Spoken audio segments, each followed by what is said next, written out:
Okay, everybody. Thank you for joining us. We do have a new man here, Robin Collins, who introduced himself a few moments ago. He's from Canada and he's a member of the Pugwash group. And he was inspired, I think, by something that Meta Spencer is doing. Perhaps you could say a little bit more about that, Sure, Robin, to get us going. So Meta had a whole slew of podcasts, particularly over the last year or so, on climate. She has many other subject areas, existential crises, some disarmament, so on. But of the climate ones, she focused down on 4 accessible, well, maybe that's not the word, solutions. And we're writing reports on those shortly. They're in the works. But coming out of that, a couple of us, David Price and myself in particular, are clearly seeing that some of the attention is not urgent enough. And the subject areas covered by this group and the other one are clearly what people should be listening to and know very little about. That's certainly, or what they know about they're afraid of, or what they think they know about they're afraid of. And so we want to speed this along a little bit in Canada and see if we can use, I mean, the Canadian government is kind of friendly to the subject area, but not particularly friendly to some of the conversations that you talk about here. They're kind of focused on that natural climate solution, kind of, minimizing human intervention, non-geoengineering, better practices in agriculture and so on, and biodiversity protection, but steering quite a ways away from what some of us think we need to look at. Thanks, Robin. What I'd like to, just before we move on, John, I'd just like to just reflect on the passing of Stephen Salter. Stephen was a regular member of this PRAG discussions. And over the last couple of years, he regularly participated, and as a really distinguished engineer and scientist in the whole space of global cooling. He was a pioneer and a leader in the work on marine cloud brightening, and so he was in very good health until quite late last year, and so for him to suddenly deteriorate and pass away in February is it's very sad, and so a number of people have been just reflecting on Stephen's contribution, and also what a remarkable thing it is that he's bequeathed his quite significant estate to continue the work on marine cloud brightening through the establishment of the Lothian School of Technology in Edinburgh, which is a 3,000 square metre workshop full of a lot of quite sophisticated equipment, and a number of his ex-students who are working on a whole range of topics like drones and other cooling technologies and other things. So I just wanted to mention Stephen, and I know of those who are here, Herb knew Stephen probably more than others. John probably most of all, but you would have known Stephen for a long time, John. Yes, I was trying to get a group together to look at the methane problem in the Arctic, and was alerted to the problem of the Arctic sea ice by a talk I went to by Peter Wadhams, who's the leading expert on the Arctic Ocean and the Arctic sea ice and AMOC, and that he visits the Arctic almost every year, so he's completely up to date on what's going on there, but he's also aware of the global implications of what's happening there. And so I went to a lecture in, that was 2008. It was just after the record retreat of sea ice in 2007, which was so much off the model predictions that somebody calculated it was 7 sigmas off, which means it would be an event in once in 10 million years or something like that. It was just ridiculously out. So the models were obviously completely useless. In fact, I did tell the head of the Met Office that our models were rubbish. She wasn't very pleased. So anyhow, we realized it was a huge methane problem, and I tried to get a meeting started, and I invited Stephen Salter and Peter Wadhams to the first meeting we had, and that became the Arctic Methane Emergency Group, AMEG.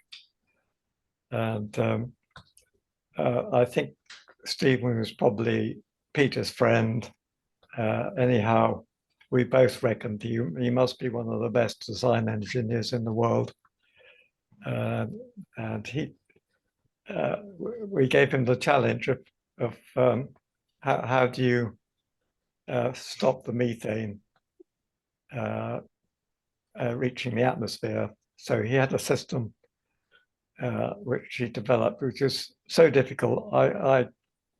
I took an awful long time before I could just work out what on earth he was doing, and then I realized it was absolutely brilliant bit of idea of how to lay a huge sheet kind of kilometer across and many kilometers long, how you lay that along the seabed.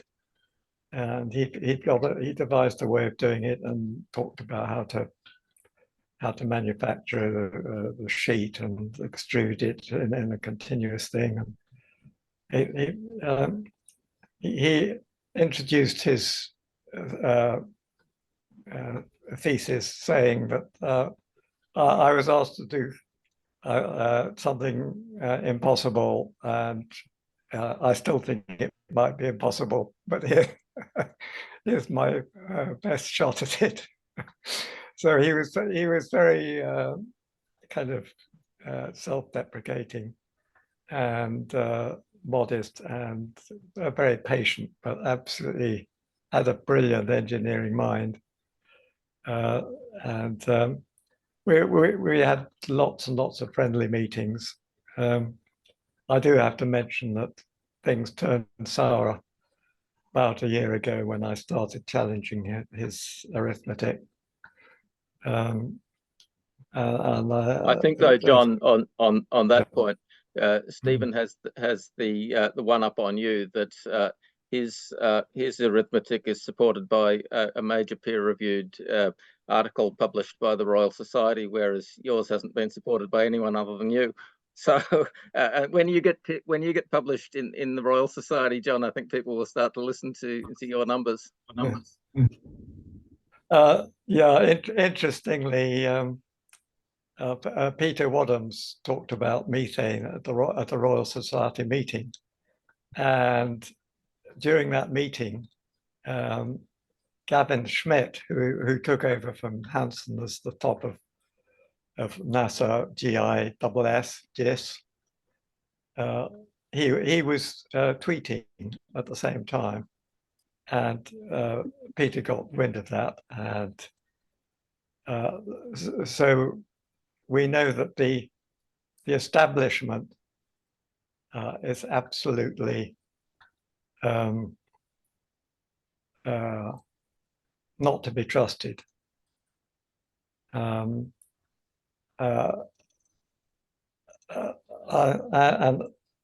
the Royal Society report, which they produced on geoengineering, did not cover the Arctic. I did beseech the leader of the team, Sir John Shepherd, to include the Arctic, and he said when he was announcing his report that he apologized to me and said, "You won't like this because it doesn't include the Arctic," because I submitted evidence to the Royal Society and it the also made an error in the marine cloud brightening numbers by a factor of 10. And so that was something that Stephen found quite upsetting as well. Look, John, do you mind if we just go on to invite Herb to comment on? I didn't know about this error. Was it? Did they underestimate or overestimate what he could do? They underestimated. Yeah. So they might have actually. That's something that Alan Gadian is aware of. So I'll get the information. No, that's extremely important because because my own calculations reduced his estimate by about an order of magnitude. So I didn't know that they'd so-called underestimated. So that actually supports what I've been saying about the calculations. I think actually John Latham had just made a mistake in a decimal place. I think it was probably as simple as that, but unfortunately nobody spotted that, or nobody actually raised like that. if that's a mistake in the peer-reviewed publication, then you could get yourself published by no, this was a mistake in John Latham. Yeah, Latham's calculation. The Royal Society might have been correct in their estimates, but I didn't know. That's the first I've heard of that. But anyhow, this did my own calculation did lead to some dislike, contrary feelings between myself and Stephen. I still liked the man very much. I was very fond of him, and it really hurt me to have to what I thought was exposing a wrong calculation that he's done. And I don't want to dismiss marine cloud brightening. I just think that it's a worthy complement to stratospheric aerosol injection, which I think has to do the heavy lifting and the fine-tuning possibilities, huge possibilities with marine cloud brightening. So, you know, I hope that work carries on to fruition. Anyhow, I think we've now Herb was going to speak. covered that topic, but others might want to. Herb was going to speak. So over to you, Herb. Over to you, Herb. Thanks. Well, you know, when I first started getting involved with PRAG and ultimately what came HPAC and NOAC and so forth, and you know, it was all sort of new to me, and I was so impressed and remain so impressed with so many of you and your accomplishments and your vision. But I have to say, with no disrespect to anybody here, I think the person that impressed me the most and excited me the most was Stephen. And I remember when I would be telling my friends and colleagues here locally, and they'd ask, "What is this group?" I'd say, "It has Stephen Salter as a member. he is the guy who developed MCB, and here's his photo, here's his images of his ships. And every time he would get on one of our calls at an HPAC meeting, like my face would light up. I would think, well, no matter what else happens at this meeting, I'm going to be happy just knowing Stephen is here. You know, he was a kind of taciturn man, at least at the meetings, but when he spoke, it was always with insight and often wit and sometimes sharpness. And I always so appreciated it. He was very helpful to me, and not all that long ago when I was attempting to make contacts on the Gulf Coast of the U.S. To interest the Louisiana governor to look at MCB to minimize the risk of severe hurricanes there. And he was helpful to me in writing my book and the little brief section I did on MCB. So I had just enormous respect and admiration for him, as I know you all do. And just one or two other quick points. I remember, you know, one of the analogies he made, if that's the right word, analogy, I found so compelling and so sad, but so indicative of Stephen's intellect, which is when he said, and many of you have probably heard this, and I may get it slightly wrong, that the amortized cost of a fleet of ships to deploy MCB would be no more or less than the annual cost of providing security for the COP in Glasgow. And, you know, we had the numbers to show that. And of course, that is one of the most depressing statements and calculations I could ever imagine. But imagine putting that in front of world leaders. So again, I just feel blessed to have been in his presence, to start working at least early on and occasionally since with rebrighten.org, which, you know, with Robert and others taking Stephen's legacy and making it a reality. And coincidentally, and I don't even know if you saw this, Robert Tulip, I was just on a call 2 hours ago with the folks from the Climate Emergency Forum. Some of you may know them. Paul Beckworth is on their forums. They do a series of videos every week. They get thousands of views on YouTube, and I've gotten connected with them. And they reached out to me, and we met just 2 hours ago, basically because they wanted to do a tribute and a show on Stephen. And they apparently filmed a 12-minute video of him at the Glasgow COP, which was shown there at the COP, but not from what they said, not publicly. They'd like to show that. And I just wrote to you, Robert, asking if you would, and they asked me to be moderator of the program.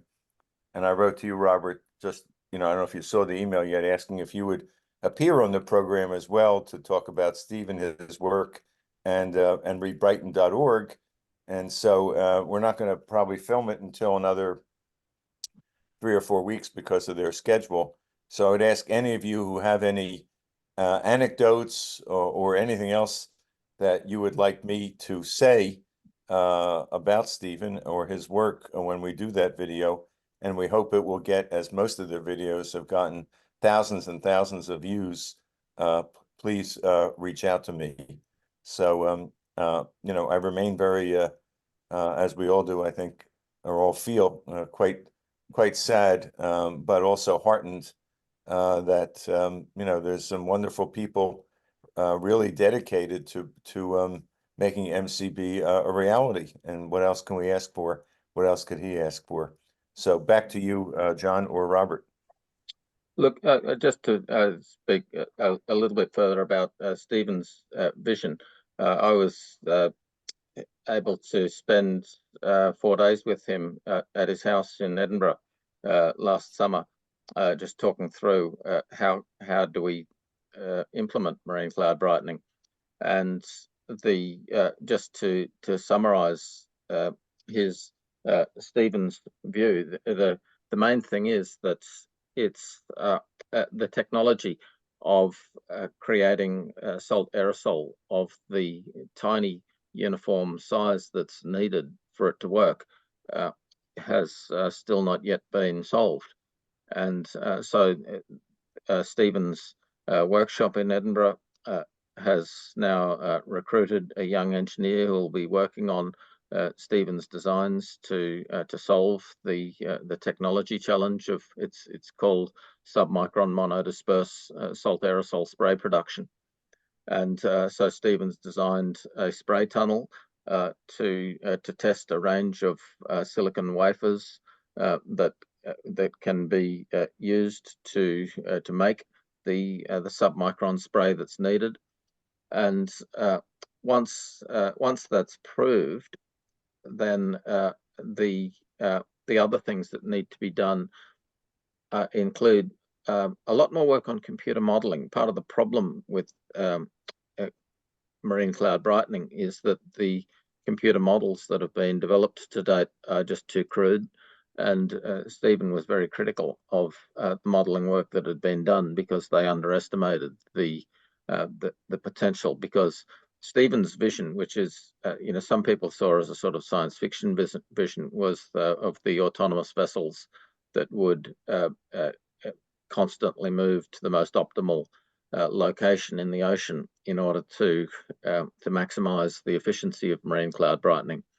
And so the modeling, the development of the submicron spray technology to generate marine cloud brightening, and then messaging, just being able to communicate and discuss the governance arrangements and project management. It's like Stephen has made a major financial contribution and intellectual contribution to all of this work. And the challenge for us now is to take that out to others who have the influence and funds to match the contribution that Stephen has made, and so that we can take it forward. Because without this sort of work, we're in a situation where albedo is effectively in free fall. It's been collapsing by, depending on how you measure it, but more than a watt per square meter per decade. And so the causes of that albedo collapse and the implications of it, it's as Jim Hansen has commented, the albedo collapse is equivalent to the loss of 100 parts, or the addition of 100 parts per million of CO2. And so the need to recognize albedo as central to the climate emergency, I think, is a really big contribution that Stephen has made. That is about the right order of things for the effect of the albedo loss. It's a huge amount of equivalent to as much as 1 watt per square meter average globally, and CO2 is 2 watts per square meter average globally. So we're talking about a huge amount of cooling power that's required.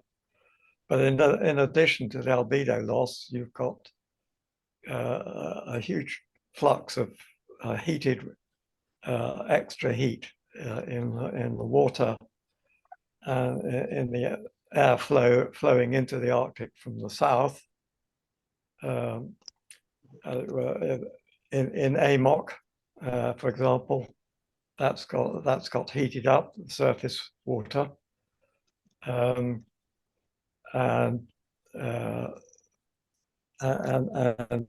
likewise there's some flowing in from the Pacific into the Arctic. There's a current which is mostly moving northward through the Bering Strait. And there's a third kind of there's a feedback which I only kind of thought to mention, and that is that when the polar vortex goes further south, it's replaced in the Arctic by warmer air, and that reduces the further reduces the gradient between the poles and the tropics, which is what's holding the vortex in place. So that encourages the vortex to wander even more. So that's a vicious cycle.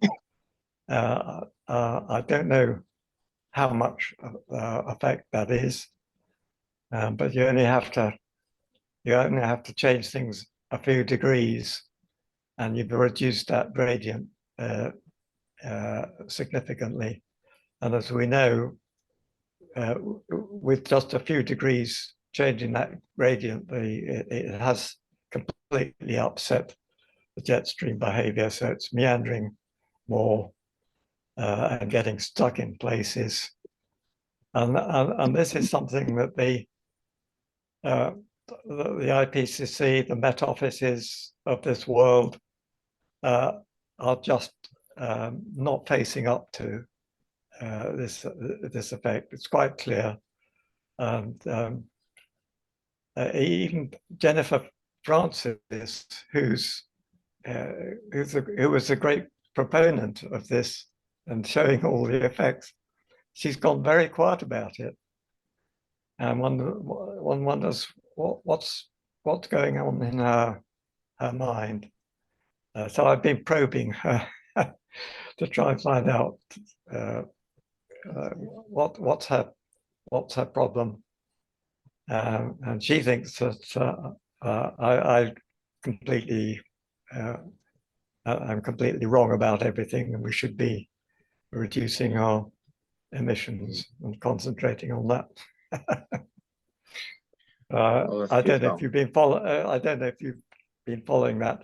It was all the conversation was started by a program on television about our weird weather, and Helen Churchley and somebody from the Met Office did this program, and they talked about the jet stream, and they had Jennifer Francis on the program.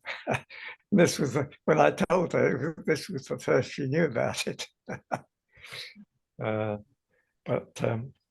Now, John, could I just remind everyone that if you would like to make a comment, then you're welcome to raise your hands using the raise hand icon under reactions. And yeah, so Gregory Slater has asked to speak. So shall we hear from Gregory?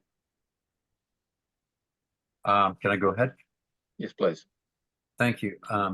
It's all very interesting. I've been attending the PRAG meetings intermittently on HPAC and others, and just trying to educate myself for some time, and still enormously ignorant. But I do appreciate these resources and the discussions that you guys have, and particular people who have been around a long time, so they are much more they're familiar with the long trend of all these things, and I've seen things, that I'm just becoming familiar with.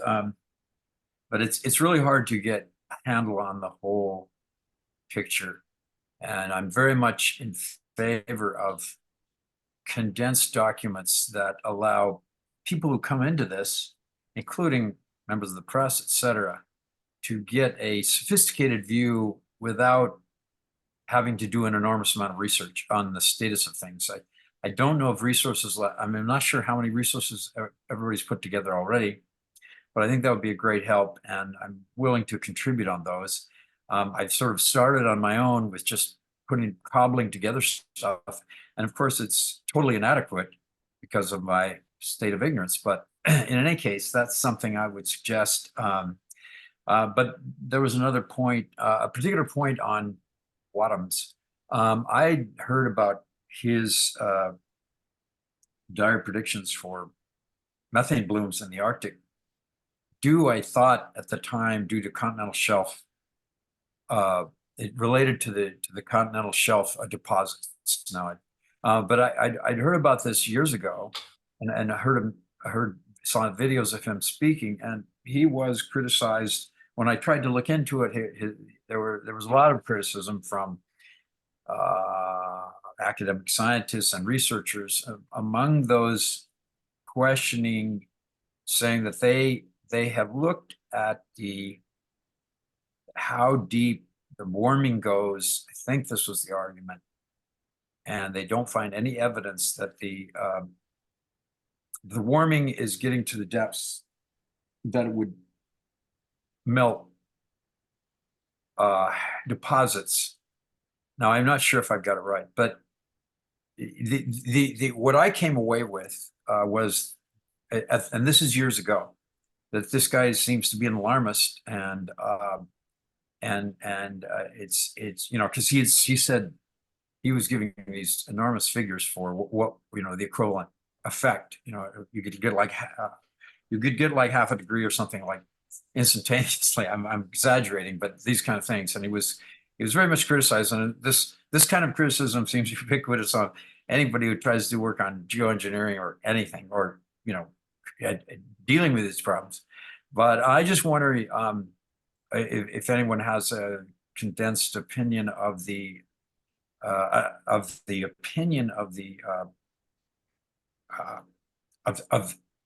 community, of the larger climate community, of Wadham's work, which was very negative when I looked at it, when I just briefly became aware of it years ago. So that's sort of the question. But those are the 2 points. One is possibly putting together databases that would be open and sort of living documents to track with essentially the basics of the basic information that allows one to come up to speed very quickly on the state of the art of all these things and the state of the planet, and also the state of all of experiments and projects, and the variety, just in a very as condensed as possible, so that newbies and people who are just reporting on it can come away very quickly with a sophisticated view, rather than the sort of ridiculous view that they typically have, where they listen to one expert with one point of view, and that's what they glom onto, and that's their opinion, and that may be their opinion for the next several years or something. Anyway, I'll shut up now. Thanks for the time. Thank you. Thanks, Greg. I'll just to comment briefly on the response to Peter Wadham's. In 2012, the Arctic sea ice suffered a really precipitous decline, and if you took the linear extrapolation of the rate of decline from 2008 to 2012, it was on track for a blue ocean event by 2016. And so Peter pointed that out, but of course what happened was that linear decline did not continue, and the sea ice stayed at a fairly similar level to what it was in 2012, but then has since continued to decline, so that a blue ocean event is certainly on the way. But because Peter drew attention to that, he was ridiculed in the press, which just shows I think the agenda-driven nature of much of the climate community, as though to belittle the work that Peter had done on the Arctic. Now, on your other point about pulling together information, I know that there's a team within the NOAC group who are doing that, and I have had some contact there. But I'll just leave it at that and hand over to Jeff Souchon. Hi, everybody. Peter, that was a really nice tribute you gave for Stephen. I wish I'd been on here before to meet the man. He's remarkable. In fact, over the last few years, I've seen depictions of his sea sprayers and talk about the warships using, like, I think from the 40s or something. a fleet of those, like retrofit or rebuild some No, new ones like that? He used the corvettes as an example of the costings to say that it was possible in the Second World War to respond to an emergency in a very efficient way, and that these days we lack that capacity to respond so efficiently. Gotcha. Yeah. Okay. Yeah, he was an expert in suppressing explosions. One of his many many talents or expertises. I have a question about like Jim Hansen brought up the point that, you know, ever since we went to in shipping the lower sulfur fuels, okay, that's probably the reason the ocean heated up faster than it was heating up before. Is that correct? That's is that kind of like almost like a fact or a kind of a theory of people right now? It is generally recognized, although some people are unwilling to admit it, and some people continue to strongly advocate for the removal of sulfur from the air, just completely oblivious to its effect on the temperature. Well, okay, but this is my point now. If they prove, or there's a lot more indicators that by going to lower sulfur fuels, we're going to heat up faster. Why don't they put out even more sulfurous fuels? And I know there's going to be people talking about acid rain and everything, but bring down a few coal plants in place and get that. This is like, that's the marine kind of the inadvertent marine cloud brightening, from I gather, that we had before with the higher sulfuric fuels. Is that correct or not? Well, there's a perversity in the popular psychology which says that if we actually cool the world, then that's a bad thing because it will only encourage people to keep using fossil fuels. So there's this very strange psychology that's going on that says we mustn't actually do anything to reduce the heat in the system, because that will only encourage ongoing fossil fuel use. So yeah, it's hard to understand. That's basically what Hansen called what the Faustian was, a gamble or something. He used the word Faustian bargain. Faustian bargain. A bargain with the devil. A bargain with the devil. Yeah, that's where we're at right now. We gotta. It sounds like we gotta go back to getting those sulfur until we get MCB. You know, more deployable. No, Jeff. The answer is very simple. Instead of putting the SO2 into the troposphere, where it only lasts a couple of weeks, you put it into the stratosphere. You need only about a tenth the amount to produce equivalent cooling, because it lasts, can last 10 times as long. Well, that's true. Yeah. Well, and Hansen has pointed this out, and lots of people have pointed out. Let's put the SO2 up in the stratosphere rather than into the troposphere. Yeah, but John, when they're in the when the clouds are in the troposphere, okay, they don't last as long. Maybe a day or something, from I gather. Yeah. But the question I have is, we've seen all the. I'm sorry. We've seen the pictures of the clouds, okay, from the satellites pictures, and it's working.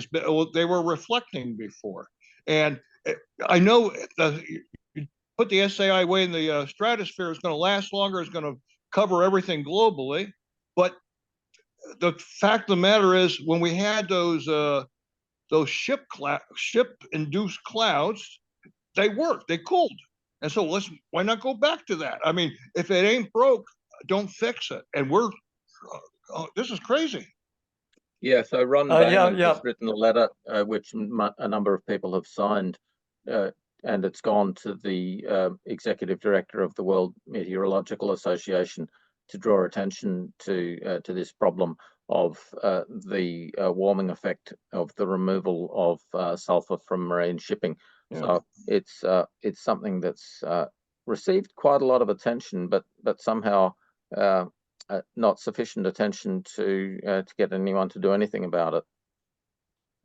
But actually, to modify the power stations so that they put sulfur dioxide high into the atmosphere where it wouldn't pollute the population or cite them, so that they're up to power when the wind's blowing over the Pacific Ocean or the Atlantic Ocean.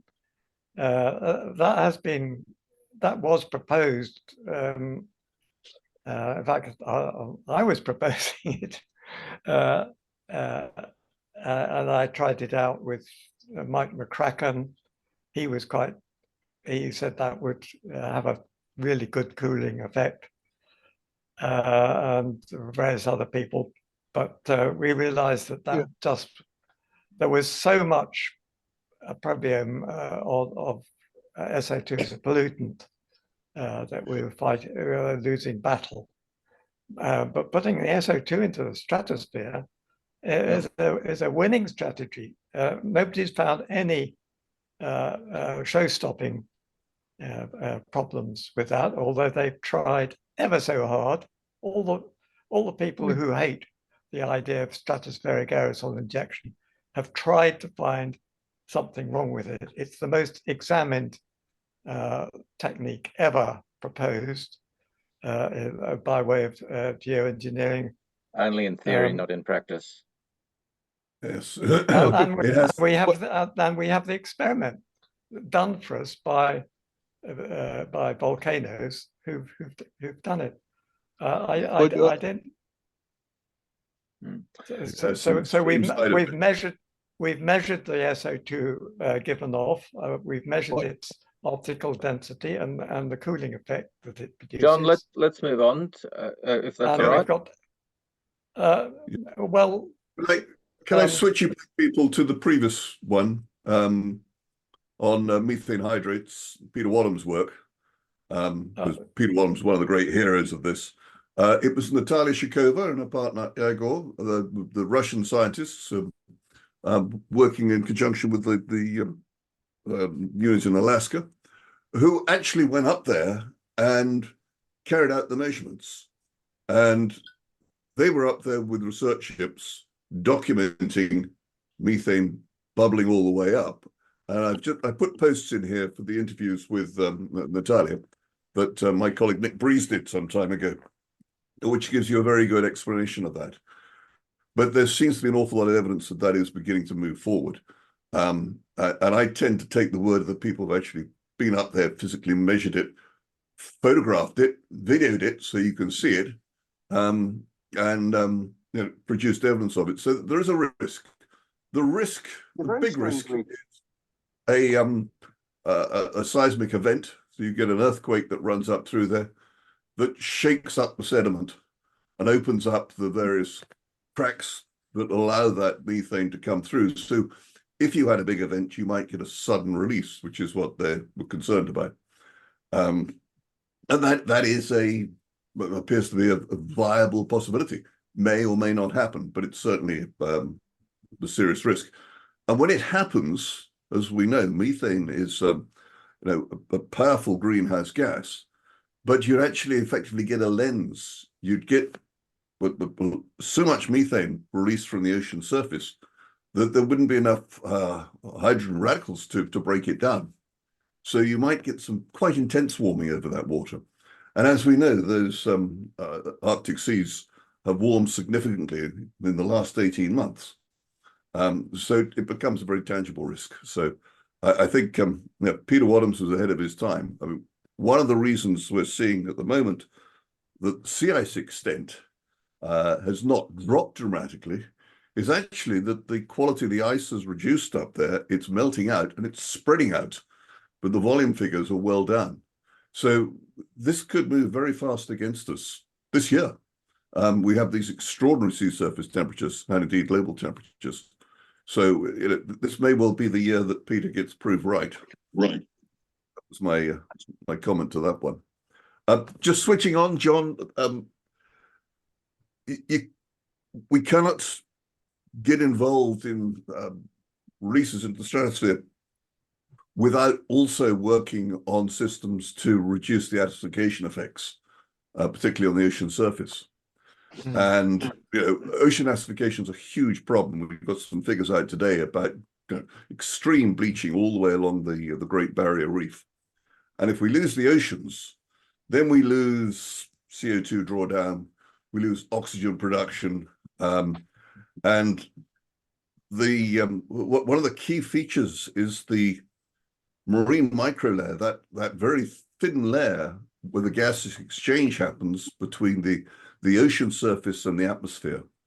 And Howard Dryden did a lot of work on that, and not everybody believes in the stuff that he's done, but they had a series of yachts that went across the Atlantic that were taking samples there, and they were picking up an awful lot of carbon particles pre the reduction in the emissions from the ships, and they were having a highly detrimental effect on that ocean interface.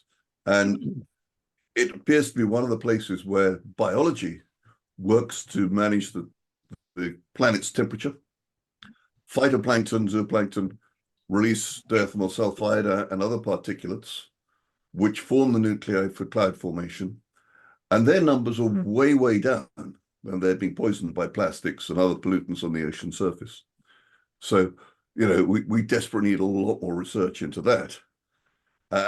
So actually going back and saying, hey, let's start repolluting again, should be looked at as an emergency measure, much better to reduce emissions and carry out other impacts to restore the planet's natural albedo, which is restore the phytoplankton and also restore plants on land. After all, we've lost more than 50% of the life on the planet. So our climate management system, the engine, is half the size it was 7,000 to 10,000 years ago. And you only have to look at the news of Israel and Palestine and those absolutely tortured landscapes that have been destroyed by goats and sheep. And you see how diverse, how lost the planting is, to understand just how dramatic an impact we've had on the biosphere's natural ability to cool itself. And those are things we could do. Let's employ people in the right direction. There, end of my spiel. Thank you, Brew. Let's hear from Herb. Brew. Oh, one other thing, actually. There's an excellent, I don't know who's in the UK, but an excellent radio program on BBC with an interview with the chap that's running the PACE satellite, which is up there. And PACE, now operational, is going to be able to identify different types of phytoplankton on the surface because it's actually carrying out the entire spectrum, every single color. And they're anticipating they'll be able to identify blooms of different phytoplankton, which is incredibly exciting from the point of view actually monitoring what's going on and the potential albedo impact of different species of phytoplankton. So just greening the oceans very slightly can have a massive impact. I'll find a link to that and put it in the chat for you because it's a very good listen. You may not be able to do it outside of the UK. I'd like to quickly respond to a couple of points there. Sure. Tom Gorrow is our expert, a go-to man on corals, and he says it's the temperature that's killing them, and it started when the ocean temperature rose 0.5 degrees. The coral bleach started, and you've got mass dieback.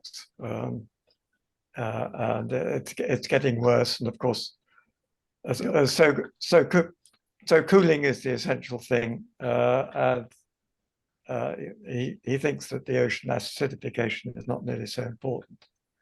But of course, absolutely. I mean, I deal with Tom all the time. I think he's absolutely excellent. He's probably the best voice out there, right across the board on his stuff. So. But it's the pollutants that's on it. It's the stress that we're putting it under, and it's the loss. The marine layer is natural cooling. Global cooling would has huge benefits on the biosphere, and that's the coral reefs is one of the things. Like the thing is, John, you can't do it alone, and we have to be very careful about how you word it and how you present it, because there's this huge anti-geoengineering lobby out there. You should never really ever use the word. One should constantly be talking about remedial repair and restoration. Otherwise, you just run into an awful series of arguments. Well, we've got to challenge this. The future of our young people is dependent on having some realistic cooling done of this planet, and it's absolute disgrace. We must face up to this business and make sure that SRM is discussed sensibly at the high levels. And I'm glad to see that Bill Gates has persuaded the Canadian government to do some experiments with stratospheric aerosol injection. So there is progress being made, and a lot of people realize that the strategy of emissions reduction alone, we call it the ERA strategy, is failing, and all the heat records broken last year, and the weather extremes, the sticking jet stream, we're in a dangerous situation with Greenland ice sheet and meltdown. There's no sign of it slowing down. It's getting faster. The glacier is accelerating. The strategy, the ERA strategy, has failed. Last COP was a complete failure as far as protecting the planet for future generations. And what we should be aiming for is to reverse climate change, which is possible. We can't reverse sea level rise, but we can reverse climate change and bring ourselves back into late Holocene norms. So that's the story that we've got to promote, and for people who want a really good picture of what's going on, we need to produce the picture, because the people who've been promoting ERA are not to be relied on for giving a true picture of the situation. Thanks, John. Let's go to Herb. Thanks, Robert. Brew, your comment reminded me of one of the terms I came up with when I wrote my book about the ocean. I said the oceans are dying because of the PAT problem, P-A-T-T, pollution, acid, temperature, and toxics. So that's the acronym that I developed that I think covers most, probably not all, of the categories that are leading to the collapse of life in the ocean, but those four.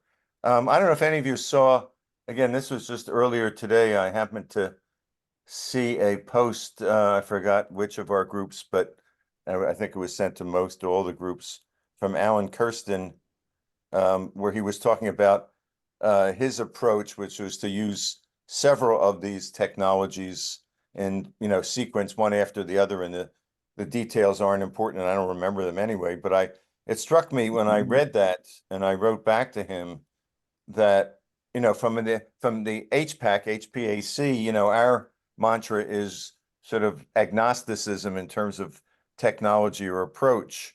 It's basically, let's make the case that cooling is necessary, more than necessary, and demand that the world community come up with an urgent, objective, and equitable means of evaluating the whole array of techniques that that many of you and many of us are advocating. But it struck me that and then I also put in my response today an excerpt from the 5,000 word vision looking back from 2035 that I wrote and incorporated in my book, A Climate Vocabulary of the Future.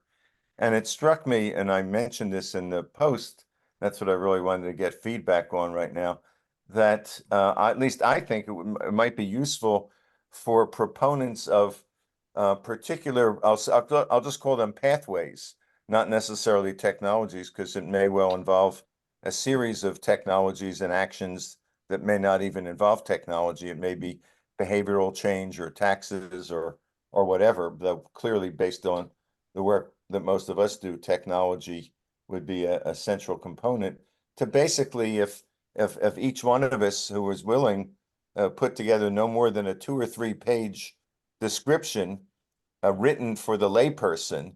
And, you know, my preference is to do it in a kind of scenario, like looking back, if you were, you know, sort of philosopher king in 10 years and you were writing about what happened in the previous 10 years to 2033 or 2035 to bring into fruition what you'd like to see, what would you write?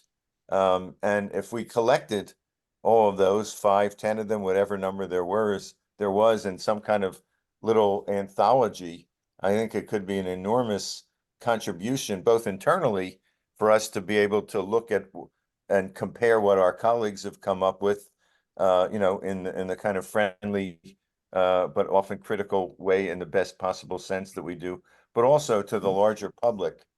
So, so anyway, I just wondered if anyone has any thoughts on that. I also offered in that email and offer again, if anyone is interested, to assist them and work with them in writing it up. I really enjoy that kind of writing.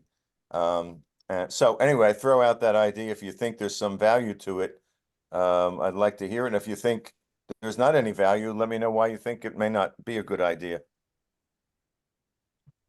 Jeff?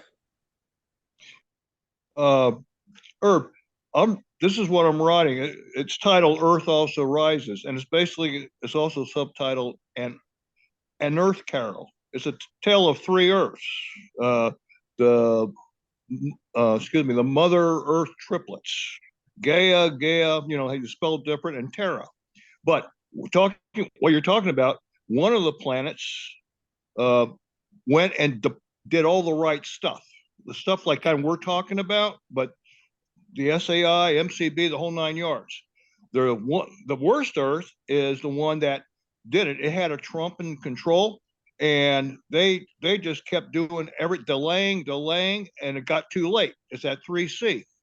And our Earth they have a choice. They get a message from the Earth that made it. That's just in response to like what you're talking about. And I have 2 words myself. I got miracles and miracles. We need those. But I do have a question about, I was reading on one of those posts there's with the forestry, even though like trees have a pretty low albedo, but some of them secrete these aerosols. Jeff, can I interrupt you? I'd like to get some feedback on what I just proposed, and then, you know, when I'm finished, I'm, you know, happy to have you continue whatever your point was. Oh, sorry. Okay, sorry. Yeah, no, that's all. I'm just curious whether there's anybody who found any value in what I've suggested, and if you haven't, let me know. That's no. I'm used to that. That's no problem. But I confess, but I got a bit. Sorry, Greg, were you speaking? Yeah, I was. I got a bit distracted. Go on, Greg. In response to Herb, I was just trying to clarify what he was saying is people put together visions from the future, so people looking back at the effects of a particular trajectory that whoever the writer is thought was the way to go, and then so you have these perspectives from the future looking back on different trajectories having been tried, and you collect those. Is that sort of the idea that you're saying here? Yeah, and it doesn't have to be looking back from the future. It's the way I like to do it. I think it's a compelling way to do it. But, you know, if someone wants to do it from now on and say, well, for the next, you know, over the next 5 years, I propose that X, Y, and Z happens in this order, and that leads to something else happening by 2030, et cetera, et cetera. You could do it that way. the important thing is what's your sort of pathway? If you had to describe, like an extended elevator pitch, not a paper, not something long and complicated, but what's your what's the path that you propose that humanity take to meet whatever goal you establish? Peter Filkowski says that the goal has to be 300 parts per million. HPAC says well below 1 degree C. Some people may want to have a goal of peak shaving, without having necessarily to reduce temperatures, etc. Whatever your goal is, how do you see us as humanity getting there over the next, say, 10, 15 years or some other period of time? Right, I get it. Yeah, well, we in Prague, we have been trying to obtain a consensus view of what our aims for. And we've produced a temperature trajectory that we would like to obtain. And we think it could be obtained by a combination of cooling, rapid cooling to refreeze the Arctic, global cooling to bring the temperature down below 0.5 degrees, and a huge effort on CO2 removal, for which we have two main approaches: the land-based approach, which includes biochar. But John, excuse me, can you put that together, or have you put that together in 2 or 3 pages? I'm not sure I put the whole lot in, and I will do that. Okay. That's all I'm suggesting. Yeah. It's for all of us. But we have been laboring on trying to obtain a consensus view from the group. Well, one way to do that might be to put it in a 2 or 3 page document that you circulate and see if people, correct it or happy with it or whatever. Yeah. Okay, we'll do that. Thanks, Herb. Let's move on to Robin Collins. So my question was more or less what was just stated. I was wondering whether there was any consensus at this point, maybe not in priorities, because my feeling is that there isn't consensus on the priorities, but if there were 3 or 4 technologies proposed, and I assume MCB and SAI are 2 of them, is there another 3rd or 4th? Are they way down the list compared to those 2? And I mean, is there consensus on those 2? I mean, I realize that some think that marine cloud brightening isn't enough bang for the buck compared to SAI, but it's politically easier. So those 2 points aren't necessarily in contradiction with each other. So that would be my question. I get this kind of feeds into Gregory's question too about, putting together a document, and what was just talked about just a second ago. Well, there's not any consensus anywhere for anything to do with cooling, either in these groups or in the larger society right now. There's no consensus on whether it's needed. Well, I think amongst our groups, there's a consensus that it's absolutely essential. But what portfolio of technologies, to what degree, you have folks like Brew. I think, I don't think I'm being unfair when I say yours is largely an ecosystem or an eco restoration based approach, but much more sophisticated than just saying that simply. You've got, if Ye Tao was here, he'd be basically doing everything he could to demolish, and I don't say this pejoratively, but through his technical knowledge, the feasibility of SAI and others, and promoting his mirror technology. There's others who are promoting space-based technologies. Ron Bayman took the lead in a paper that a number of us are co-authors on that lists at least, 16, 17 distinct technologies. Sev Clark, and Clive Ellsworth and others, they've got another sort of portfolio of approaches.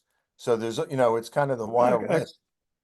So listen. Okay, well, this group, we try in this group to focus on the priority which we've established, which is refreezing the Arctic, and we've No, we haven't, John. okay, you can resign from the group. Let me just say, priority. If we're going to be realistic about this, the priority is that we have to get a framework, international framework going where these things become possible. We need to have international laws which enable these things to go ahead. We need to have accurate Earth system accounting. Right now, Earth system accounting is far from accurate because we pollute, do environmental damage, which is not accounted for. If you can bring in a law of ecocide, your Earth system protection of the environment, and you can properly account for all the things that are going on, then all of these things that we're suggesting become viable, and they become financeable, and they become doable. But unless you create that framework in some way, we just go on talking as we have for the last 12 years. So it's really critical that you get a platform within which you can do it. And I would advocate. Well, we've got a huge problem of persuasion to do, and, but we know we've worked out what things we need to persuade people about, and we have, it's to do with the tipping points. The tipping points in the Arctic are already active. Those tipping points processes, I won't call them as they are, as many others are, John. Those processes need to be halted and preferably reversed. How are you going to fund it? The funding is not the problem. Persuading people that stratospheric aerosol injection is a reasonably safe thing to do and has huge benefits, not only in terms of avoiding catastrophe, but also in cooling things down and allowing ecosystems to recover. That's the benefits are absolutely huge, and the young people today who've come into our groups have said, look, this SRM's being neglected by the climate community. They're not looking after our future. It's got to be done. Saying it for 32 years and nothing's happened. Unless we live in a societal structure which is based on growth and based on profit. We have the only thing we're agreed on is the Sustainable Development Goals, which are signed up to by 195 countries, which say what we want to do. We don't say how we're going to get there. But to get to a point where these things can move ahead, you have to find ways where you can demonstrate the economic benefits of what we're proposing to do, which are massive. We all know it now. But you've got to put a structure in place, and that requires really good monitoring, really good data, experimentation, and putting in place structures so that the real value of the work you've done gets recognized. And if you can demonstrate that, then the funds will flow in. If you can create a structure within which the people who are preserving and restoring are properly paid for the actions they take. So we've got a value on carbon drawdown in the carbon markets for reduced emissions and to a great extent to regrowing biomass and forests and such like. But we don't have any mechanism in there for valuing marine cloud brightening, albedo change. Those things have to come into the accounting system. And once they're there, then you start moving forward. But otherwise, it's really difficult to do. So the question was about priorities, and what I'm trying to point out is we should be working on creating the structures and the framework within which human society can start to act in a way that gives us a chance of a sustainable, advancing future which is going to work for 9 billion people on this planet, which I firmly believe is possible if we can get ourselves properly organized. Okay, let's move on to Jonathan Cole. Thank you. Can you hear me okay? Yep. Yes. Great, thanks. Hey, I put a somewhat long chat in the chat, if people could read that. I think at a very basic level, we have to acknowledge that the solutions we're proposing have a timetable, and then they become irrelevant. We are proud of ourselves for having recognized something that 90% of climate scientists have not yet recognized, which is that a gentle drawdown of CO2 will have no effect on saving very much. But the problem with us is that our solutions as well have a timetable. For instance, refreezing the ice on the Arctic is only relevant if the Arctic ocean water is not, let's say, 5 degrees C warmer than it is today, in which case it's not going to refreeze, no matter how many clouds we put up in the summertime or how many water fountains we have spraying the water into the air or whatever. So in the Earth heating situation, we're fighting against the trend of heating. And the solutions to make albedo increases, especially the ones related to ice, greater, are fighting a very powerful trend. And therefore, just as reducing the CO2 might have been effective in the 70s and 80s, but is not effective now, increasing the ice or something like that will have sort of a workability during certain decades, and then it won't. Similar is true for the atmosphere. As the atmosphere warms, we're entering somewhat of an uncharted territory scientifically, that it might defeat the ability to create fluffy white clouds, even at sea level, to such a degree that even if the fleet of ships that makes them is 10 times or even 100 times bigger than we think, it could be defeated by a trend that we're not aware of yet in the atmospheric dynamics. Just as an example, I'm not saying that's true. So it would be rational for us to try to pin down when our solutions go into the category of a solution whose time has passed. And then it would also, I think, be rational for us to look at how the Earth itself cools itself. It clearly doesn't make more ice as it gets warmer. So it has to do its emissions of heat in other ways during the nighttime and things like that. I would like us to embrace what might be the next layer, the next group of climate solutions involving not fighting the trend so hard and working to the emission within the infrared side of the equation instead of the things that are bright white. So I invite everyone to give me some suggestions. Thanks. Well, quite agree, Jonathan. and phytoplankton, bringing back slight greening across the ocean, 70% surface of the planet, is a very low impact way of having a huge effect. And that, in my view, has probably more chance of allowing the Arctic to refreeze than pretty well anything else that's actually doable. We still have to overcome, though, the difficulties of adding things to the ocean because of the London Protocol as it stands at the moment. Seb Clarke's work of ocean fertilization by buoyant flakes, I think, is particularly elegant. I'd encourage you all to look at.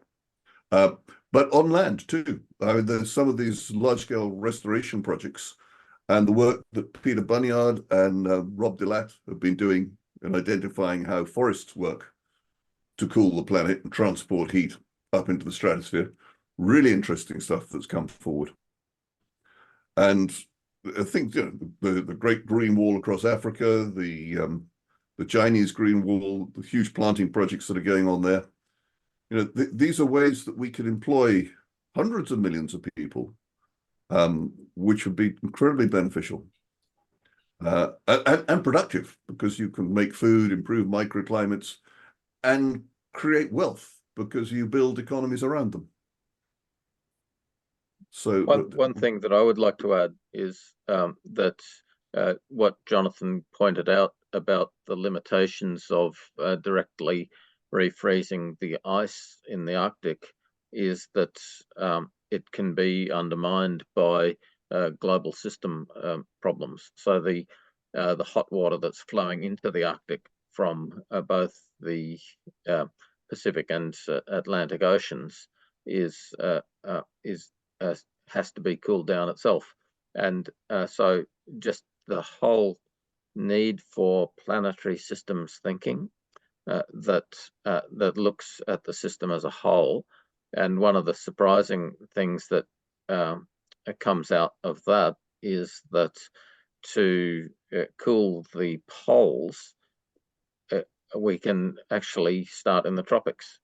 That is, yep, that by cooling the air and the water in the tropics, that it will cool down the water and air that's flowing into the poles. So there's these so the poles are tiny compared to the tropics, and obviously have far less insulation. And so the scale of change that's possible in the tropics can remove vastly more heat from the overall system, which is likely to have a better effect on refreezing the poles than action directly at the poles. Yeah, quite agree.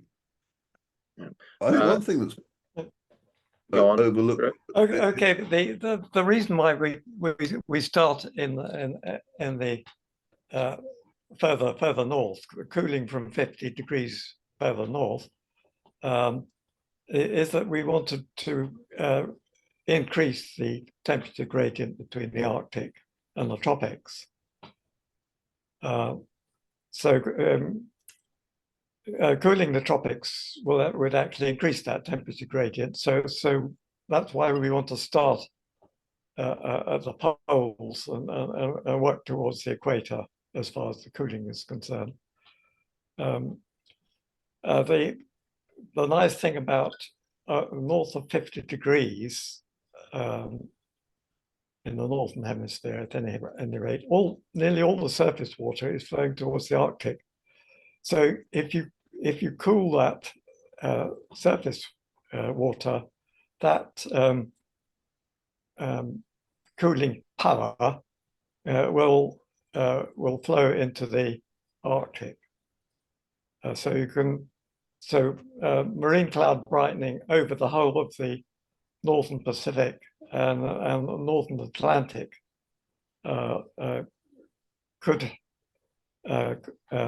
would be the optimum way of using marine cloud brightening to refreeze the Arctic. Unfortunately, my own calculations suggest that there isn't enough cloud brightening possible, even in that huge area, to produce that kind of power.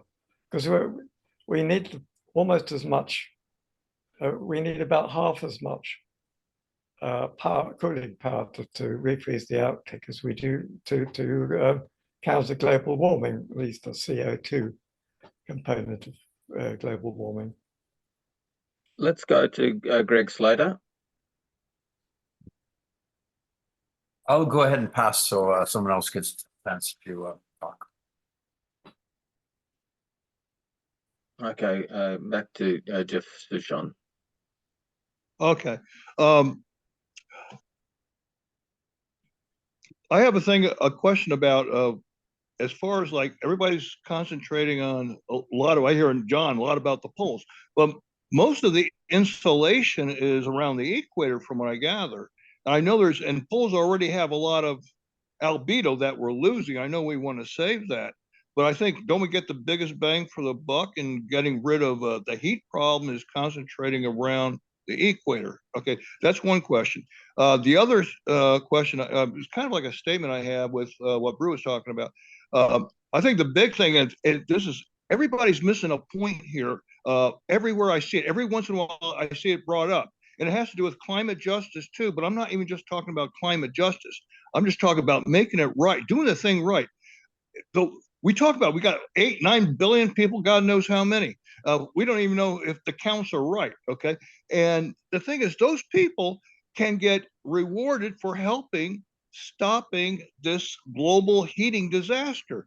I mean, you could have them help, let's say, surface reflect, help, do something, with the regeneration of the soils and stuff, but especially surface reflect, and a lot of them are around very heated areas.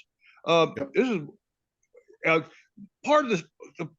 One of the big things is everybody thinks we're going to do it. One country, one company. We have the big machine. No, let's distribute it. And so easy. I mean, and pay these people. They could be putting up reflectors. Our albedo could be inching up as we speak. This makes no sense. And they stop these high sulfur fuels that are supposed to, that actually cooled us. And that was masking stuff. And and now they're running around and they want to cut out. Oh my, this is crazy. Okay, I'm sorry. I'm done. Okay, thanks, Jeff. Herb? Yeah. Sorry, I'm off the camera for a moment. The years I've been attending these meetings, John, you've been consistent, and I admire that in your advocacy for refreezing the Arctic.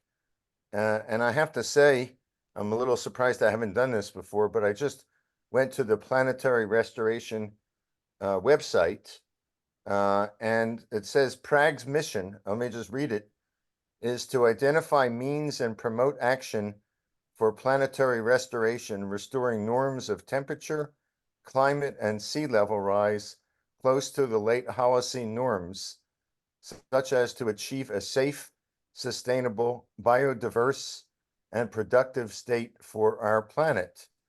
A mission that I assume most of us would be strongly in support of, but there's not one word here about refreezing the Arctic. So, I mean, if this is a group, and again, I'm neutral, I'm not advocating anything here. I'm just observing what your mission statement is, what the PRAG mission statement is versus your indication that we're about refreezing. Let me just finish refreezing the Arctic. I'm finishing it now. Yeah, okay. Well, we produced quite a few documents about the need to refreeze the Arctic. No, I know that, but you go to your website, it's the mission. Yeah, doesn't say it. Okay. Well, the mission is absolutely correct, but we argue that, or we have argued that in order to do that restoration, you have to refreeze the Arctic. Otherwise, you can't do it. Admittedly, perhaps we ought to extend our mission to explain that in order to achieve this end goal, we have some very short-term goals to be achieved, one of which is refreezing the Arctic. So, Robert?